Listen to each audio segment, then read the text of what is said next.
అంటే ఇక్కడ చిన్న డౌటు. ఆ! బీటెక్ అయిపోయిన తర్వాత ఈరోజు సినిమా రిలీజ్ అయ్యే వరకు అంటే ఈ సినిమా ఈరోజు ఇంత పెద్ద హిట్ అయ్యే వరకు మధ్యలో అంతా స్ట్రగులే మీది. యాహ్! ఈ స్ట్రగుల్ పీరియడ్‌లో మ్యారేజ్ ఎలా అయింది? అది బేసిక్‌గా నా డెమో చేసుకున్నా సార్. డెమో చేసుకుంటే నేను ఇందాక చెప్పాను కదా! పెళ్లి, పెళ్లి, పెళ్లి అని. హ్మ్. సో, నాకంటే మా ఇద్దరు తమ్ముళ్ళ ముంగటైపోయింది. హ్మ్. నేను వద్దన్నా. నాకు పెళ్ళొద్దు, ఏమొద్దు. తమ్ముళ్ళే చేసేయండి. అసలు ఇంకోటేమన్నా అంటే, పెద్ద కొడుకు పోయినట్టు అనుకోండి. ఇద్దరు కొడుకులకు పెళ్లి చేసుకొని వాళ్ళని చూసుకొని జాగ్రత్త. నేను ఒకవేళ వస్తే, నేను గెలిసి వస్తే నాకప్పుడు పెళ్లి చేయండి అది అని చెప్పుకున్నా. మీరు ఆ మాట అంటే ఆ!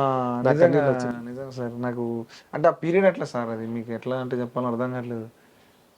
ఆ లాక్‌డౌన్ పీరియడ్‌లు అయన్నీ ఇంట్లో కూర్చొని తినటం. అందరి కాడ చీప్ కావటం. చుట్టాలు పక్కల కాడ. అది బాధ సార్.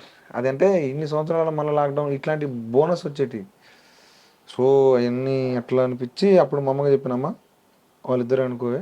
నేను లేననుకో అని చెప్పి అనుకుంటే మా అమ్మ ఏ చల్ పిచ్చోడనేది.